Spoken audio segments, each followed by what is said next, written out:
bars in a raid. Man, I go hard like Santan.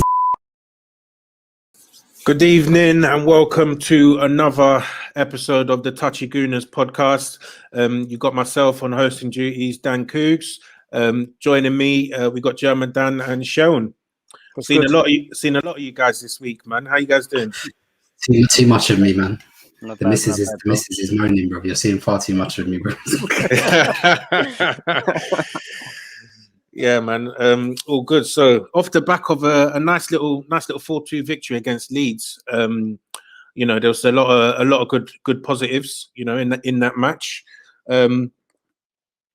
Let's start with the lineup. I think the most interesting part of that game, I think, was probably the starting lineup that Arteta went with. You know, Nicolas Pepe dropped to the bench after some good form, we have to admit, ever so reluctantly, and replaced by Martin Odegaard in the starting lineup. Obviously, Danny Ceballos had to come in for the injured party, and I think the rest of the team basically picked itself. But Sean, what did you think about, you know, that starting lineup and the fact that he went with, you know, the three sort of creative players behind Aubameyang in number 9?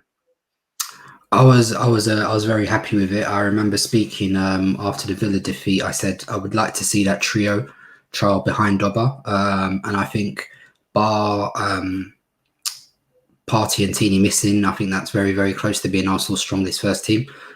We've spoken a lot about, you know, Aubameyang needing to go back down the middle. Obviously, he's a very low touch centre forward, but we said the easiest way to get around having a low touch centre forward is to fill in with high touch players around. So, you know, with ESR, Saka, Odegaard all rotating in positions around him, we have more of a fluid, dynamic front line, which I think helped, you know, pull Leeds out of position who go man to man a lot as well. And I also think the way they can double up, you know, ESR and Saka can sometimes be forwards, but also midfielders.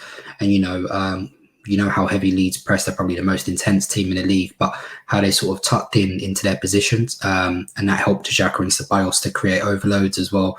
So we had, you know, sometimes 4 or 5 players in the middle in the central areas. So you could help to eliminate and pick out, you know, quick passes through the lines that would evade Leeds' press, which I think was good. And I think it really, really worked a treat well in the first half as well. So, yeah, I think credit to Arteta because I think the game plan was spot on and it was executed pretty much to perfection in the first half. Yeah, fair play. And Dan, how do you think it worked out? And do you think that's something that we can see, you know, going forward again? Yeah, I think stylistically, I really liked the front four. And the idea behind all 4 of them playing. The positions they took up were good as well. What I really liked was the movement of someone going into a certain space, carrying out an action, and another person kind of moving into the space that's been vacated. That pulled Leeds defense all over the shop and confused them quite a lot. It was good, and it resulted in the first Aubameyang goal, for example. So I like that, and we didn't see that kind of fluidity or any changing of positions too tough this season at Arteta. So this was really the first time this season where I thought we looked like a more fluid outlet going forward, and there was literally an emphasis of moving more freely in the final third, and to good effect. I even think we weren't even that clinical in our chance creation. I think there's still a few levels up with the players that we have there playing. But still, the way they played resulted in facilitate a lot of situations. And Leeds keeper weren't good, but we got into a lot of hopeful positions and good, dangerous positions. And totally deserved to be up by 4 very early in the game. So I did like that first half in particular. Yeah, I think it was definitely very encouraging because I feel like before the game I was saying, you know, if we can't put chances and create a lot of chances against this Leeds team, you know, we're in serious trouble. Because I remember the away leg or the away game, I should say, when we played them, we were very, very poor in that match. You know, we couldn't string 3-4 passes together, and we barely created anything. I think when Saka came on in the second half, even down to 10 men, I think that, you know, he made a few things happen, but, you know, we basically just couldn't get out of our half in that match. So I definitely wanted to see, you know, whether or not this Arsenal team has come on leaps and bounds in contrast to that previous match. So I think the fact that we were able, to basically play Leeds at their own game in this match, we pressed the hell out of them. Their keeper was just under duress in that first half, probably one of the biggest disaster classes you're going to see from a keeper this season. I think he was at fault for three of the first 3 goals. He was very bad in this game, and I think that was down to us because in the first tie we seen him and we played against him. He didn't really have anything to do. So I definitely was encouraged by the way we were playing, and I feel like if we do play that way and play on the front foot and try and press other teams high, I feel like we'll get a lot more joy from that this season. I feel like I feel like that's definitely a possibility. I think one thing that is, I guess, surprising to me, because early in the season, this Xhaka and Ceballos midfield partnership was one of the main reasons why people were saying, we're not able to play on the front foot and to press high. And I'm looking at that team, and I definitely agreed with that notion, that I felt like Ceballos and Xhaka, they weren't able to cover the ground early in the season. And therefore, that was one of the drivers behind Arteta deciding to play this deep block football, 3-4-3 hybrid system and not really play on the front foot. So what do you think has changed to allow us to now be more front footed with this midfield partnership? Dan, I'll start with you. I think generally the spacing, we're more pushed up now. We're further up the pitch, where we start or we would try to start our build up, and then also the approach to the game. I think and recipients in the final third. If you remember at the time, how many people did we have in the final third that could get the ball under pressure, turn and carry out actions? Me, I was shouting for Özil to play for exactly that reason, because I didn't want to see Willock, Pepe or Aubameyang, do you know what I mean, playing. And then Lacazette does it to some effect, but I wouldn't say great effect. And now it's a complete difference. And basically in that formation as well, to note, Saka wasn't in the final third. He was in the first and second phase and entering the final third. So he wasn't a recipient. He was someone that would come onto the ball once we've established some territory in the final third. So now we have Saka receiving in the final third. We have ESR receiving in the final third, and also Ødegaard. So that's 3 recipients. Whereas before it probably was just Lacazette, to be honest. And that is a major difference. And then if you then add on to it as well that we are pushing up the pitch more, that the emphasis is now on a different playing style and finding the players between the line quickly. We are able to sustain and retain possession better, and able to recycle attacks, keep possession and that effect better. And then when the ball breaks down, because we are not playing over long distances anymore, we're playing over shorter distances, the players can now quickly win the ball back. They don't necessarily have to cover big spaces. So it's a few points actually that have resulted to us now playing better. And we are finally here where we can play. We have a good basis of actually playing football and a template that we can carry on and say, okay, now we can add pieces, because before the template wasn't good, but now it is good, and we can now add the right pieces, and it should take us up a few levels. And Sean, so staying on sort of the same topic on Xhaka and Ceballos, right? But there's been news coming out this week that Ceballos is available for £22 million, and I've seen certain reports unconfirmed that Arsenal have actually, sort of started the motions to sign him for that £22 million. Like, what do you think about that move? And do you think for that price, that's a good move to make, a move that we should be making, or do you think we should be sending him back to Madrid? So for the price, generally, it's not a lot of money. However, I feel like we can and we should be doing better. To sort of Dan's point, Xhaka and Ceballos were very, very good on Sunday, but they were helped by a variety of reasons. Obviously, we're definitely playing a completely different style to how we were earlier on in the season. We're much more pushed up. If you look back to the first half, Gabriel and Luiz were basically operating on the halfway line. So that in essence allows Xhaka and Ceballos to push forward a bit more, compress the space that's in front of them, and that was partly of what helped to keep Leeds back. Also that, and the fact that we had 3 half space players, so they had more targets. Even though I'm not I still have my reservations on both athletically, but they had more targets to pick out, which, to be fair to them, they didn't have earlier on in the season at all. But yeah, I mean, to your point on Ceballos, I'm not convinced to buy him. I feel like we need to go a different way in midfield. We need completely different profiles to him and Xhaka.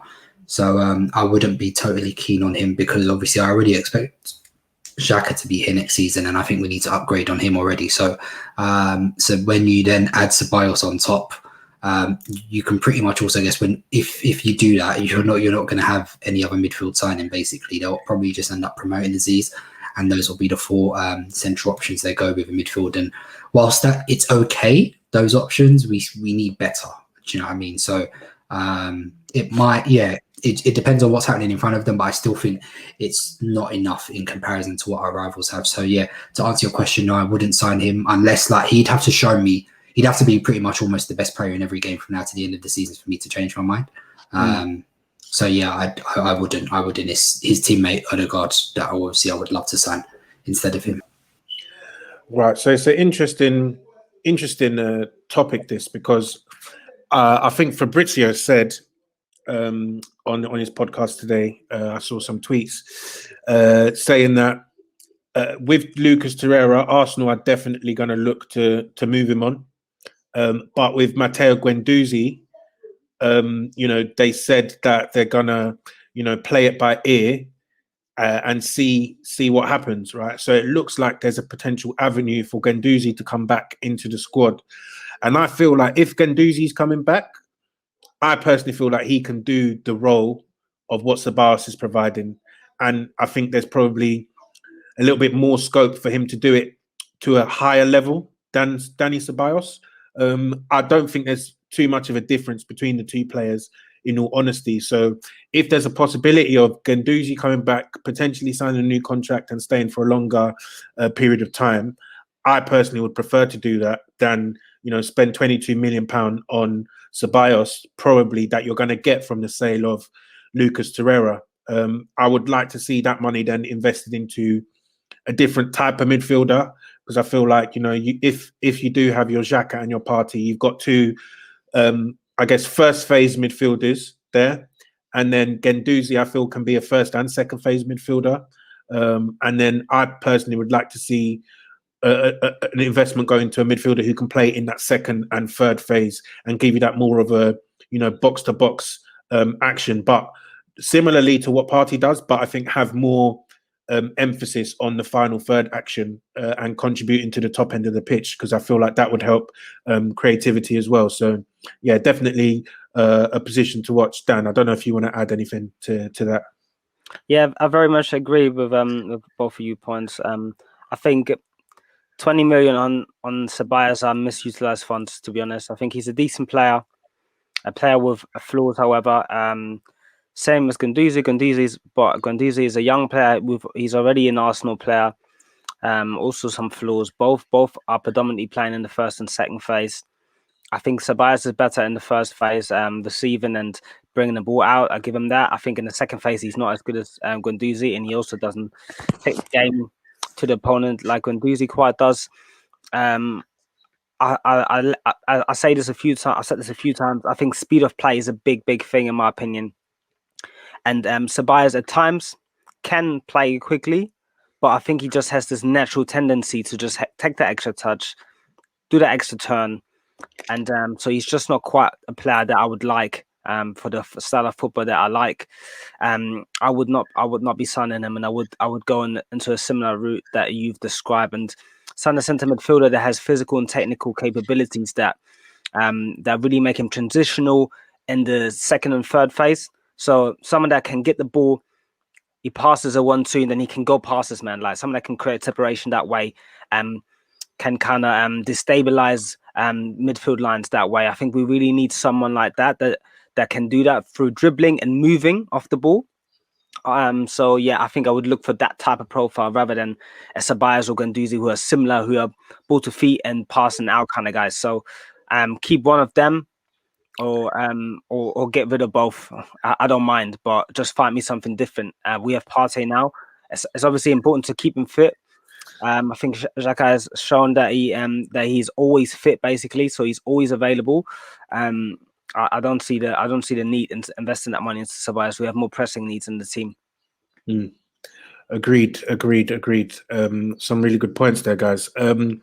So I guess moving on to some other, I guess, key performers in this Leeds game. Hector Bellerin got himself on the score sheet. I think his first league goal of the season.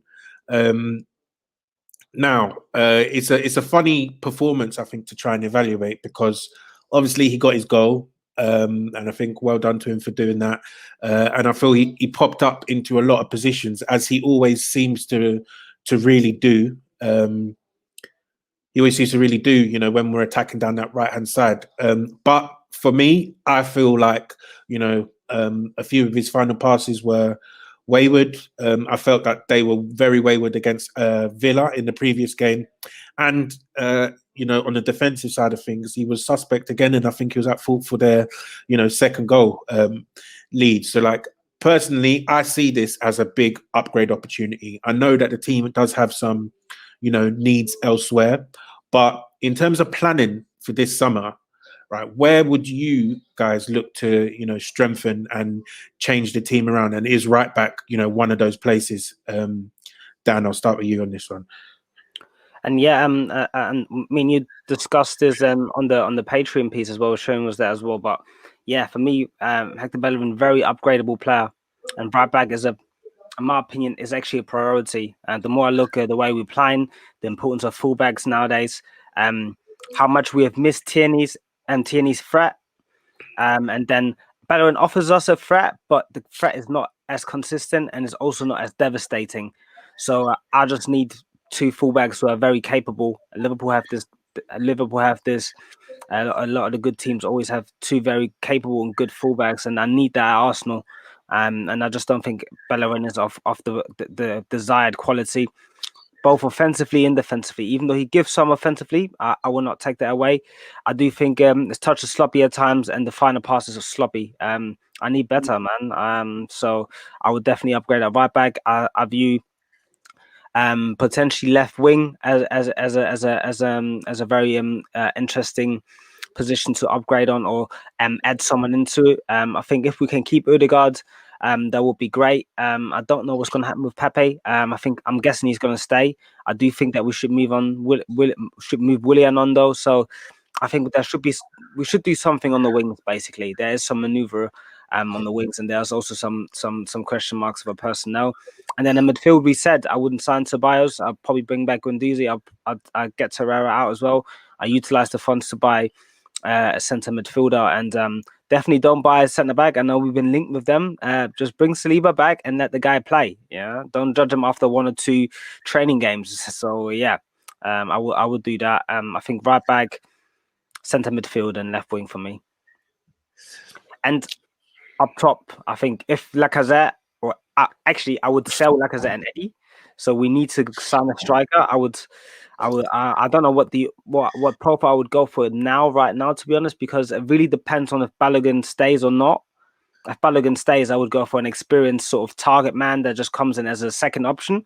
If Balogun goes, I would maybe look at a different profile, like maybe a younger mobile target man, because we can play Martinelli for the middle too. So it really depends on the maneuvers that and then outgoings that we have got. But really, centre midfield, left wing, and right back for me. Yeah. I think very, very, very fair points. And Sharon, what are your thoughts on what we do in the summer and how we start planning the team? Yeah, so I agree with you. I think right back is upgradable. I probably don't think Mikel Arteta sees it that way. I think he's very, very keen on both Granit Xhaka and Hector Bellerin. So, and even I guess if from what it looks like, and you know, we've got a big enough sample size to see now, he likes his left back to play on the outside to get down the wing and put crosses in. Whereas obviously the right back, the role of Bellerin is to underlap a bit more and almost play as another midfielder, you know, similar to how João Cancelo plays at City. Obviously, João Cancelo does it to a much higher level, and I do feel, I'm not even sure who it would be, because, you know, you get names like Hakimi, but Hakimi is more a traditional, you know, someone who's going to stay on the touchline. rather than, you know, someone who's going to play a bit more on the inside as an extra auxiliary midfielder. So it'd be interesting to see who, if that was an option for Arteta, who we target there. Definitely agree on centre mid. If it was down to me, I would completely that would be where I spend as much money as possible. I would get rid of Xhaka, I would get rid of Ceballos, but I know that's probably too much work to do in one summer, especially as Torreira is likely to go. It was interesting Fabrizio talking about Guendouzi. I really struggle to see him coming back. Like, I just don't think Arteta wants him, to be fair. So it would be a shock for me to see if he came back, because I feel like if Arteta was really like keen on him and he was willing to put aside, you know, what happened before, I think he would have done that already. And he wasn't included in any pre-season games. He was pretty much just training like alone with Ozil. So I would it would have to be an astronomical change. I expect him to go, if I'm to be totally honest. I think we will sell both Torreira and Guendouzi in the summer, and we'll have Xhaka and Partey as first choice, and we'll either sign Ceballos or someone else. So I think we'll sign a centre midfielder in the summer. Who it will be, I don't know. But I think he's planning pretty much now to, you know, have Xhaka and Partey as his base for next season, and probably have a midfield that can rotate in with them, and then he'll probably promote Miguel as he's from the youth system. Offensively, I would go for two different targets. So yeah, I would get another playmaker in to play with and rotate with ESR. So for me, I didn't need to see much of Odegaard to be convinced. I've seen him loads before. I'm already sold. Like he does for me, he doesn't need to show me much else. Like I know the quality's there, and it's more about, you know, whether he can handle the rigors and the intensity of this league. He's not going to play many more intense teams than Leeds. So yeah, if he can handle Leeds, I think he will be, obviously the target for him will be to reproduce that, you know, every 3 to 4 days. So we'll have to see how his body holds up. But if he can do that, I would be getting on the phone to Ron Richard and trying to make that a deal. And then secondly, yeah, I agree with Dan. I think left wing, because for me, I don't like strikers on the wing at all. I think it's necessary that we can build up through either wing, you know, and not have one wing redundant. So yeah, I don't want Aubameyang using his key years running up and down the touchline. So we've paid him the money, we've invested in him, just put him through the middle and find a way to make it work with him as a centre forward. So and we saw a sort of a blueprint for that. So yeah, I would Jack Grealish would be the ideal target. I very much doubt that's possible, but you know, I think a wide playmaker of some sorts who can come in and combine, but who also has one-on-one capability. So yeah, you know, sort of like a Pedro Neto I like as well. Obviously we've been linked with Manuel Solomon, I think, from Shakhtar Donetsk. I've not seen a lot of him, but he seems to have that sort of profile. So yeah, so we'll see what happens. Yeah, I think you guys basically covered it all, man, for summer. And I feel like probably just given the way that Tierney has been missing and has this propensity to go missing due to injuries, it might be interesting to see whether or not we go ahead with that backup left back. I think there was this sort of the young guy linked from Hibernian. I can't say that I've watched him, but I feel like with fullback, Scotland and the Championship and, you know, the Football League, I think is probably a great place to shop at the moment, because I feel like, you know, the fundamentals that they're developing in these divisions about pace, power and technique, I feel like if you look at some of the fullbacks that have come up from the Championship and from other divisions in recent years, you know, they're high quality. You know, look at the likes of James Justin, Max Aarons. I'm not that high on him, but I think he's got some good attributes. His partner from last season as well, Jamal Lewis, I think has good attributes. Yeah, Matty Cash as well. And so, you know, I feel like there is a lot of fullback talent. There's that guy that Bayern Munich have just bid for as well. That's going from QPR, I believe, on a free transfer. Oh, is it Richards? Something Richards? Yeah, Omar Richards or Amari Richards or something like that. So, you know, I feel like there is fullback talent around there, and you don't necessarily have to break the bank. So if you can, you know, go and find the cheap backup for Kieran Tierney that isn't, you know, over 30 and going to command a high wage, I think that should be high on the priorities as well. So we'll leave part one there for now. and then we'll be back with part 2 very shortly with a special guest, hopefully. Hello and welcome to part 2, where I'm very pleased to announce that we've got a very special guest with us for this recording. Most of you will know him by a different name, quite big name in the Arsenal community, as we were just saying. You know, a very big Arsenal blogger, probably one of the biggest there. So thank you for coming on, Pete, aka Le Grove. How you doing? Yeah, I'm doing great, guys. Thank you for having me on. I'm a fan of your work. I'm excited to be part of your show today. I think you do a great job. So yeah, I'm really happy to be here. All right, thanks a lot, man. And so yeah, if we get straight into it, Pete, I wanted to look ahead to the Benfica match. So I guess it's a pretty tough draw. I was looking through a lot of the teams in the Europa League. There are some big teams in the Europa League this season. Obviously, you got the English sides there: Spurs, United, Leicester, all above us in the table. You've got some of the big hitters in some of the other countries. So Sociedad had a very good campaign in La Liga last year. Benfica themselves, I think Leverkusen are in there as well, and there's a few other names dotted about. So, you know, no easy route to the final this year, it looks like. So looking ahead to Benfica, how do you think we should approach this game? Because obviously we've got, you know, Man City on the Sunday straight after. So yeah, it's such a tough one. I think we've got to take it seriously, right? Benfica finished second in the group stages to Rangers. They won 3, and I think they lost. And they drew 3. So I don't think that they're at their strongest. They're 4th. They were 4th last time I checked in the table, which isn't particularly impressive for them. And I don't think the Benfica fans are very happy with what's going on. And I'm glad that we're playing Benfica because the name is prestigious, and I still have flashbacks to Ostersund's when Potter was managing them. Like I feel like if we've been served up an easy game, we might have taken our foot off the gas. Like if this team needs targets, it needs to be in things because the focus sometimes, like, you know, it seeps out. And I think Arteta's going to want to win this. I think we're a cup team, if anything, and I think we've got a lot of players coming back into form. And I'm hoping that we go there with a strong team, do the business in the first leg, so that we can rest players for the return one. Go into Greece for the next round. Yeah, for sure. And I can admit I had some nightmares, you know, about, you know, going out to away goals without having played, you know, an actual home game in this leg. So, you know, thinking back to, you know, the Bayern, the Monacos in the days gone by when we're, you know, going out on away goals with a nice plucky, you know, second leg performance, but not quite doing enough. So Shell, and I'll come to you for this part as well, because I feel like you've had a look at a couple of their players. So I think their striker, Darwin Núñez, is someone that you have mentioned Arsenal should look at in the past. So do you want to tell us a bit more about him and what sort of problems he might cause us?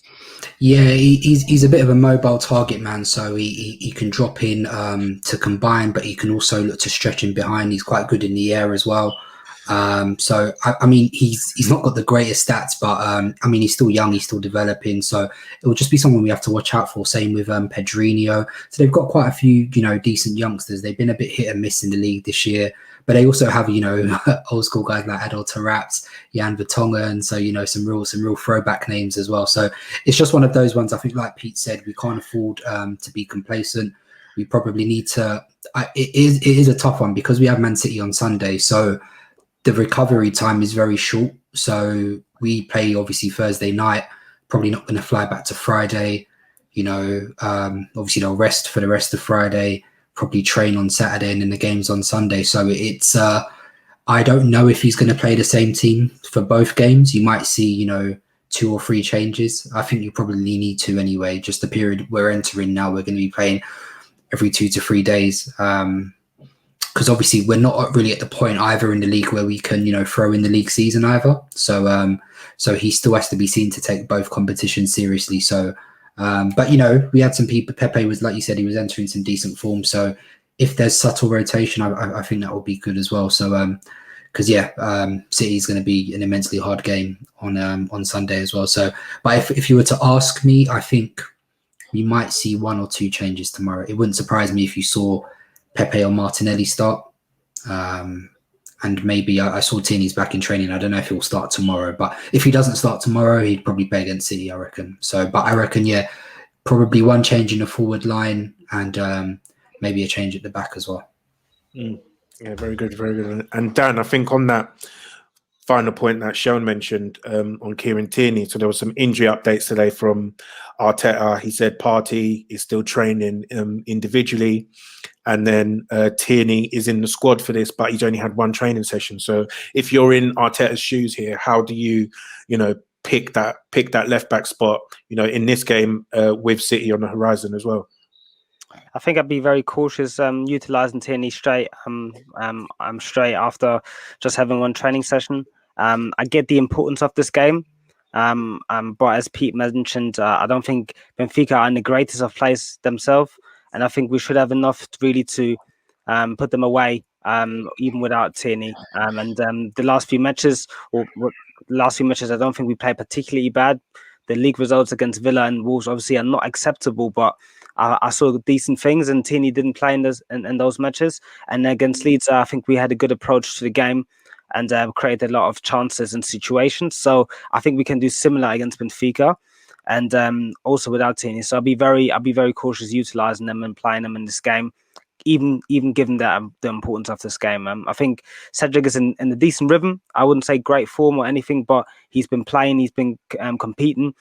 He's in a decent rhythm, so I would go with him as well. He's Portuguese as well, right? So it kind of fits playing him. So yeah, very good. And I feel like this match is quite important for Mikel Arteta. Going out in the last 16 last year to Olympiacos, I think is a big, sort of black mark on his record. Despite that FA Cup win, I feel like that probably brought him a lot of goodwill. That Olympiacos performance would have probably come under a lot more scrutiny if we didn't pick up that FA Cup win, So I guess in looking at this Europa League competition this season, Pete, what do you think is the minimum requirement for Arteta this season? And do you feel like if the unthinkable happens now and we do go out again in the round of 32? In the Europa League, that could mean he's closer to getting the sack? I don't think there's any circumstance in which Arteta gets the sack for anything that happens this season, and I don't think there are many clubs of Arsenal's size that would have let Arteta get away with that run just before Christmas. But I think that quite a lot of chairmen and CEOs, top football clubs, are looking at this season and saying it's very difficult to make any judgments. Like Jurgen Klopp looks lost with this Liverpool side at the moment. Jose Mourinho, for all of his experience, is 2 points ahead of us in the Premier League. Arsenal, despite having one of the worst seasons that I can ever remember, we're still within spitting distance of top 4 this season. So I don't think anything that happens in the Europa League is going to be a black mark against his name from a Vinay Edu perspective. But I think Arteta will want to win this trophy. And I think one of the problems that we've had this season is we haven't really had just 10 good games. There hasn't been a breakout where we've been good in the league and we've been good in the Europa League. And Arteta really needs a run to secure belief with the fans. And I think that this competition is more about the fans. Like Unai Emery got to the final. Arsene Wenger got really close. I think that he'll want a good run. And looking at the teams, there's no one that I really fear. I mean, Leicester City, for all of the good stuff they've done in the league this season, are very beatable in my opinion. United are great on their day, but I think Arteta is a better coach than Solskjaer. And the European teams, I just think the Premier League is so strong. So I think he'll want a big performance tomorrow. If we play like we played in the last 3 games for the full 90 against Benfica, we're coming out winners 2-3-0. But it just depends which team turns up. But my thing with this squad, they need something to play for. And Champions League money next season is a big thing for those guys. They'll be hungry for those bonuses. They'll want to be back in that prestigious competition. So I'm hoping that we're just going to see a continuation of the good things that we've seen over the last month or so. For sure. Dan, do you want to add anything to that on how much this game means, I think, for Arteta's tenure? I think and comparing this a bit to last season, where in the league it looked gloomy again, and we didn't have much to play for in the league. Granted, we have more to play for this season because everyone is sort of inconsistent. So, but yeah, and the FA Cup run was a real Arsenal are getting together to try and achieve something. And as Pete touched on, I think they can replicate the same sort of feeling, the same sort of atmosphere for the Europa League. So I think they need to obviously start this with a win. No questions asked. Start with a win, get the away goals, and that will make the second tie much easier. Then manage the second tie, and then look into the next round. I also think this is a very winnable competition. I think the only team that I would say worries me a little bit potentially is United, but they are inconsistent. So whilst they worry me, I know we can beat them, and I think in the last 4 or 5 matches that we played against them, we actually haven't lost. So we kind of have their number at the moment. So I think Inter still in the Europa League. I think they are as well. But again, this is a team where I think if you have the right approach against them, because I watch Serie A sometimes, if you have the right approach against them and don't grant them too much space in transition, they're not that good as well. So, yeah, I think we have good chances of winning this. We just need to put a consecutive run of games together that they give us that momentum like we did for the FA Cup last season. So, yeah, basically try to do the same thing again. Yeah, fair play. And I feel like Sean, if we come to you for this next point, I feel like one of my main criticisms of Arteta this season has been sort of his, I guess, inconsistent treatment of certain players, right? So I think last season, Ainsley Maitland-Niles, he started the first few games under Arteta playing this sort of right-back hybrid centre midfield role. And he played quite well. And in the moment he, I think was culpable for a goal against Sheffield United, I believe. And I think he might have come late to training or something like that. He was out of the team, right? And then we've seen how, the relationship has been with MATTEO Guendouzi. There's been talks about 3 strikes and you're out kind of thing. And then, as you mentioned earlier, you don't think it's very likely that, Guendouzi's brought back into the fold. However, I guess one player that I think most Arsenal fans are sort of in agreement has not worked out is the favela, king in Willian here. The Chinchilla Drilla. He seems to have Brazilian Frank Lucas. Right.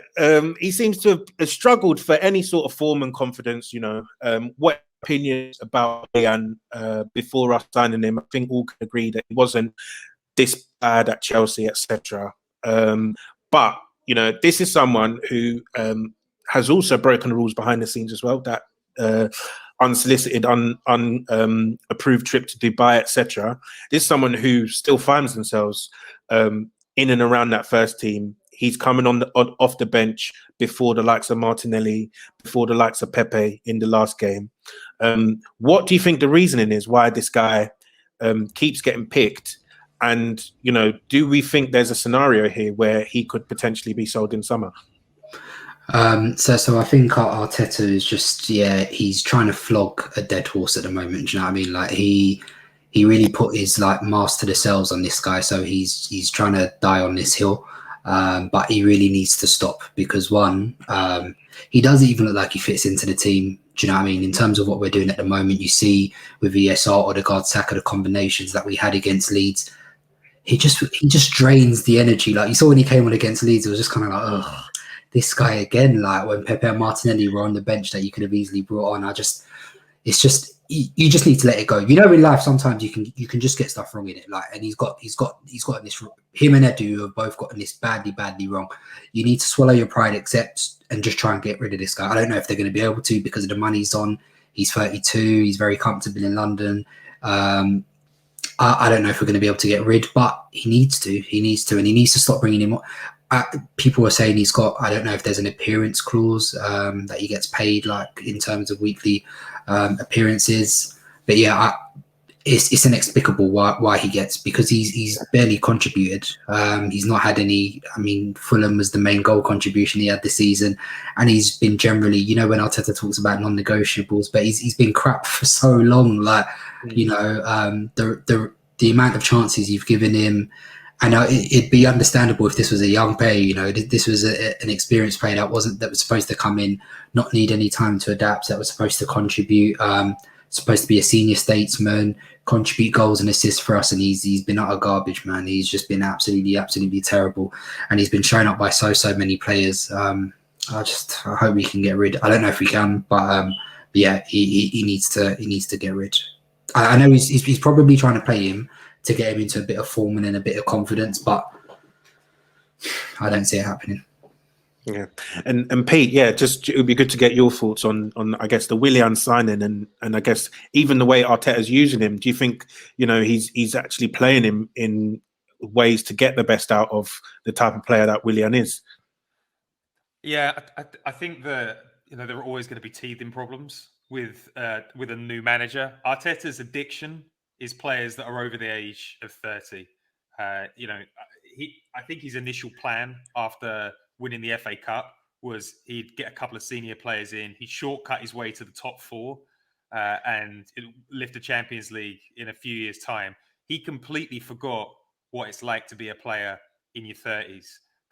Someone should have asked Arteta, what were you thinking about when you were 32 years old?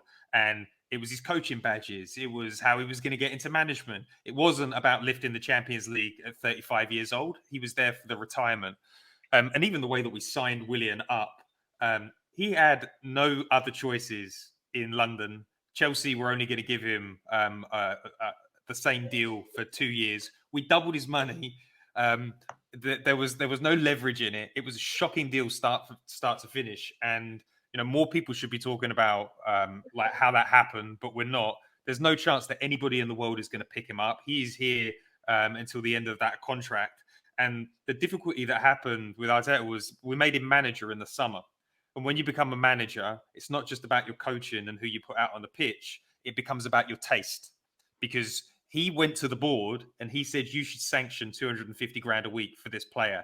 His taste is on the line, and he's already shifted on Ozil at 350 grand a week. They've severed ties with a whole bunch of players, and it starts to look like Arteta is the problem. So he's going to try and play him into form, but someone like Edu should say, no, you need to invest in players that want to be here. You need to invest in players that are going to have some sort of long-term value. Nicolas Pepe might not be a player. He really might not be. But I tell you what, we might be able to take his value from 20 million to 40 million because he's young enough, right? He's got a lot of talent. Gabriel Martinelli is the future at Arsenal. Why is he not getting minutes in games like this? And this is one of the problems that Arteta has. When you set guiding principles, you have to stick by them. Not when you're, you know, like Willian going to Dubai to have a steak with Salt Bay was disgraceful, but he didn't get punished. You know, Ainsley has one bad game, and now he's at West Brom playing for Sam Allardyce. And to the outside world, it's like, where are the standards here? Why are there no standards for Willian? Why is David Luiz constantly allowed to make mistakes and get right back in the team? And then there's talk of a new deal. And I think that that's probably the biggest weakness in his game. But I think that Willian, I really, really, really hope that the reason that we saw Willian at the weekend was because Pepe and Martinelli are playing tomorrow night. Because if Willian is in that starting 11, it rankles the fans. And here's the thing: Arteta is going to suffer next season if he does that. If he keeps Gabriel or Pepe on the bench for Willian, because the fans won't tolerate it. So I think this is a PR exercise, as well as, you know, it's a performance thing, because he never plays well. Yeah, yeah. For sure, I 100% agree with that sentiment. And I think when you mentioned the taste, you would have noticed the big grins going around the room here, because we've been in the WhatsApps, in the trenches, sort of questioning Arteta's taste ever since the summer. So you're definitely resonating with us here as well. I will say one thing though. You did mention like there are certain things that fans don't hear about. Right, so we all know what's going on with Willian because we saw the Salt Bay story, but there are young players that have gone out on loan that were problematic behind the scenes. Like there were attitude issues behind the scenes. Matteo Guendouzi, don't even think about it. Like, he is not a nice person. There's so many stories that I hear behind the scenes about how terrible he is. If Arsenal can get 20 million for him in the summer, they'll be doing laps around Colney. So he won't be coming back in. Like he's a problem that should be ousted. But I do think that there are a lot of people in and around Arsenal. Like there's hope for Maitland-Niles, and the fact that El Neni gets a chance over Maitland-Niles, I don't think anybody can really see the logic in that. But players like Guendouzi, like in the bin. Sure, fair enough. And I feel like it'd be good to hear your thoughts, Pete, on what the key priorities are for summer. So in the part one of this, Dan mentioned Dan and Sean both mentioned prioritising central midfield, potentially looking at an upgrade on Bellerin, and then also a left winger if we are looking to play Aubameyang centrally. So it'd be good to hear your thoughts on sort of what the key transfer priorities should be for Arsenal in this summer coming up, because I think as well, whether it was Ornstein today that said that the summer plans have already been laid out, and so the club are already making those movements to sort of strengthen the squad in the summer.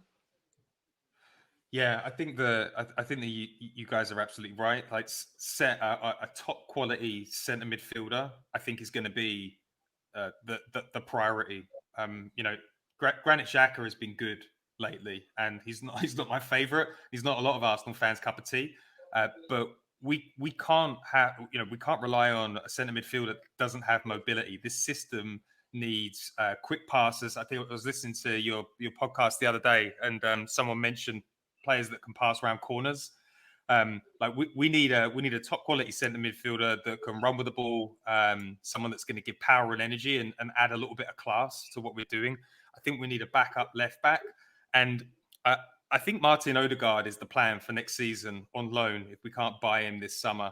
And I would love to hear your guys' take on it, but I feel like a number 9 should be a priority, because it feels like every sort of player that we have that can play in that striker role misses something. Like if you could amalgamate Lacazette and Aubameyang, you'd kind of have something that looked like it was heading in the right direction. But I really feel like we lack someone that can act like a target man, someone with power and pace that can hold off defenders. So I'd like to hear what you guys think about like a number 9 or something. Yeah, for me, I just think it depends on how you want to play, right? So I can see us going for a target man in that sort of Dominic Calvert-Lewin mode. I do like the player. I'm not quite sure whether he's at the level to play for Arsenal. But this season, he's definitely been in the goals and displaying some of those, some of those qualities.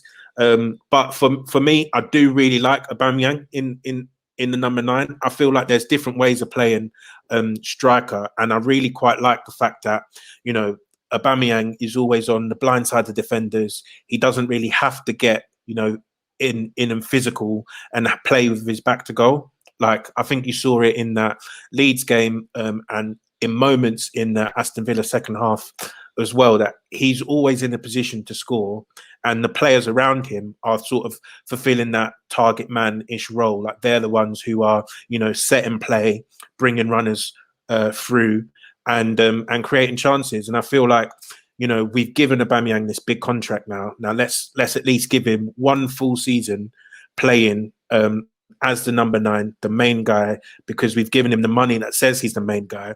So let's at least do that for one full season, and then bring the players around him. And then when he's got 1 year left we can then look to fill that number nine role. So Dan, I don't know if you want to add anything to that.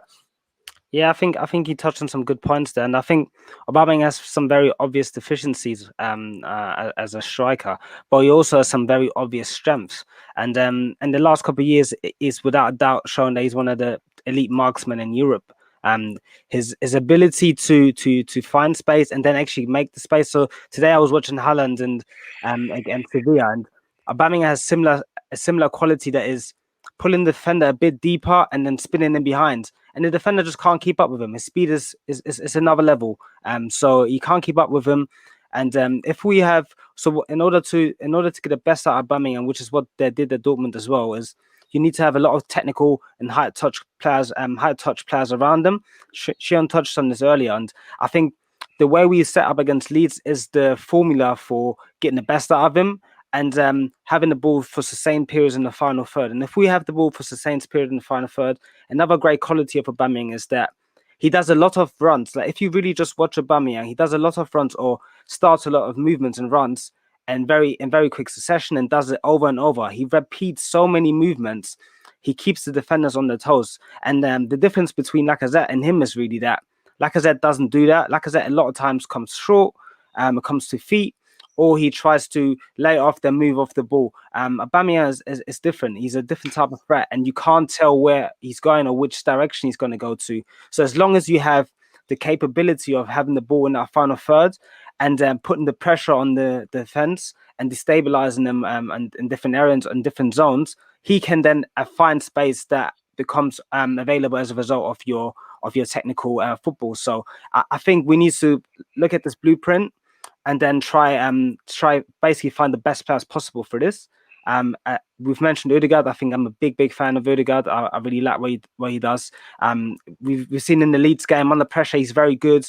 We've not seen that for so long, that we have a player in between the lines that takes the ball with a man on and wants the ball with a man on. So those are the type of players that we need to recruit. I know this is a shot in the dark. We mentioned him before, Grealish.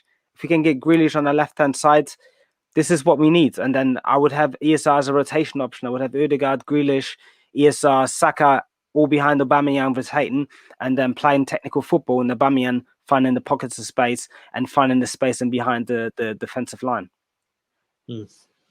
And Sean, do you want to get in on this conversation? Like, what would you do?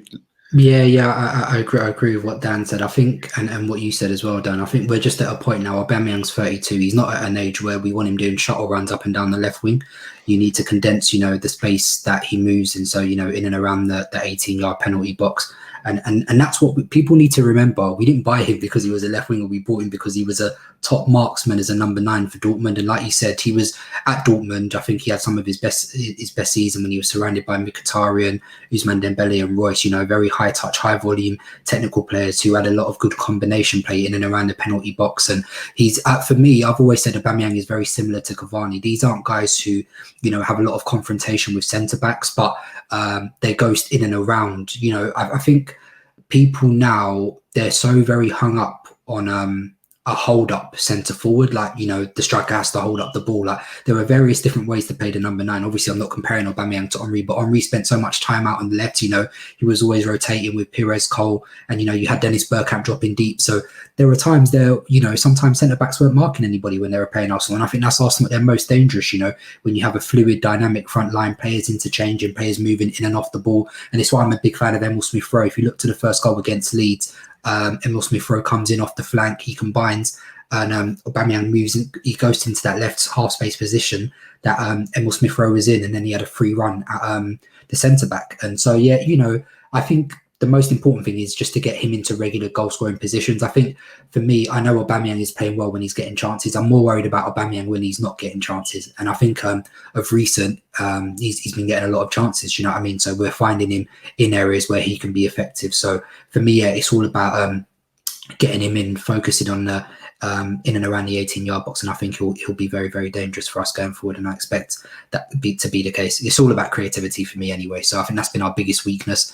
And since obviously Emil Smith-Rowe's come in and now Ødegaard's coming in as well, so we're seeing a lot more, just combinations, good combinations. Like that lineup on against Leeds, it really reminded me of like, you know, a Wenger ball lineup, you know, where you just had loads of good technicians coming in. And I think if you want to play or aspire to play the sort of football that we're looking to do, then you need to have those sorts of players. Do you know what I mean? Especially when you're looking to pin people back in and sustain pressure for long periods of time. So yeah. Very good, very good. And I feel like if we just take a step away from the footballing side of things, I feel like there's been some negative PR surrounding Arsenal in the week just gone. I think firstly there was a suggestion that Arsenal were set to make further redundancies on top of the 55 people that they made redundant earlier in the summer. I think the Arsenal announcement said that it was with a view to sort of consolidating their like match day experience. So and I feel the Arsenal Supporters Trust came out very heavily against this, and I think the clubs had to put out a few more statements to sort of clarify the issue. And then secondly, I think not just Arsenal in this case, but I think they're probably the highest profile club involved here. I think there's been a move to ban sports betting, or the clubs being able to promote sports betting from their sort of official accounts. In lieu of sort of Arsenal, I think they've had a recent partnership with sportsbet.io, and they've been doing out on match days, tweeting out various odds, this, that, and the other to, I guess, their millions of followers on Twitter, and that has definitely come under a lot of negative press. So, Pete, it'd be good to hear your thoughts on sort of, whether this whole thing about Arsenal being this classy club and carrying themselves as, pillars of the community, whether that seems to have just been lost in recent years, or, whether, they're coming under sort of unfair or undue criticism in these areas. I think it's a really difficult subject because on the one hand, they're probably making redundancies of jobs that literally have no purpose. And that's part of what happens in a capitalist society. Unfortunately, football clubs have been hit really hard through this period. We had to take out a big loan. It's not helped though when you go out and you give a 3-year deal to Willian. That's the problem, So it's like they talk out of both sides of their mouth. With regards to the redundancy that they backed off, like it's nice that supporters groups have the ability to stop people getting made redundant. But can you imagine being that guy right now, knowing that you're there because the fans bullied the club into keeping you there? Like I don't know how I would feel about it. Like it feels like a nice win, but if I had to go into work every day knowing that the bullet was waiting for me at some point when no one was paying attention, perhaps after a win or something like that, I don't know how I'd feel. So there's always going to be restructures. I think I think that a lot of the restructuring is literally because the game has changed, and we're taking out loans. So, and then on what was the second one? The betting. Yeah. I think sports betting is like it's fun, but I think it can be quite corrosive. Like if anybody's known someone in their family or in their friend circle that's had a gambling addiction, like it ruins families, man. And I know that everybody's entitled to do what they want around betting, but the way it's gamified now, I think that if you want to be seen as a classy club, it's probably a classy move not to promote those sorts of things. But they just put so much money into the game. I think that it's like if we want to see the best footballers in the world, sometimes you have to dance with the devil, sort of thing. So again, it's a difficult one, but I prefer not to see it on the Arsenal feed. Yeah, agreed. Yeah, I was gonna say on the betting one, the last couple of years or under Ivan Gazidis, people were very, very critical of Arsenal not maximizing their partnership portfolio, not maximizing commercial opportunities. And then if you have a betting company come in and offering you a lot of money for partnership rights that are fairly easy to do, like tweeting and with the at-in or tweeting assets with them being plastered all over it, then that's an easy deal for Arsenal to do and difficult to turn down. Also, given the financial situation a lot of clubs find themselves in, so I think Arsenal are going to have a bit of a discrepancy here because obviously the redundancy stuff is not great, and being in a capitalist society, this is the type of stuff that will happen. Some of these jobs are just they're not doing their job because you can't go into the stadium. It's just that part of football is not there at the moment. But where it becomes critical for Arsenal then has been when you have to start paying partners back because you can't fulfill contractual obligations. Because if we are not allowed to tweet their stuff out, that means we're not fulfilling the contractual obligation. What is the value of that? What's the value of what we're not delivering to this partner now? And then we will lose money on that side as well. It's a very touchy and also difficult subject, to be honest. Because ultimately it's all about survival. I would say I'm a bit of a Darwinist maybe in this regard, but it really is about survival. So, and a lot of clubs are struggling. You saw what happened with Olympique Lyon today, announcing big losses. It's difficult. Dortmund as well announcing big losses. I don't know how they're going to weather the storm. And I think on the betting front, right, I find that it is. It's just a very funny subject, right? Because you can just pick holes in every single sort of argument that people will put across, right? Because, I think the EFL banned, they said, I don't know, I think they gave a time frame by when all the clubs, have to get rid of their, betting sponsors, etc. But, the clubs are all playing in the Sky Bet Championship or, Sky Bet League One and League Two. If 3/4 of the Premier League teams are, playing with gambling sponsors on their shirts when you're watching the match, what additional harm does, an extra tweet from the football account actually do, kind of thing. So it seems a bit, performative from my perspective, just because it's like, well, yeah, people have complained about these tweets, so we're going to ban these tweets, but we're not actually going to do anything about, who we allowed to sponsor clubs, who we allowed to sponsor the leagues, who we allowed to, throw adverts on, because Sky Sports, they've got a betting company that is a sister company. It's under the same umbrella. Do you know what I mean? So, it's all well and fine being told, clubs being told, yes, you can't do X, Y, and Z. And, the businesses that underline and provide and pump all the money into the sport are part of the business that they're stopping promoting. So, it's definitely one I think to watch and see how it develops in the future. But I think as it currently stands, I think it's a performative action, I think, from my perspective. Yeah. I think that's a really good point there, Dan, because it's like, where does it stop? You can find holes in lots of companies.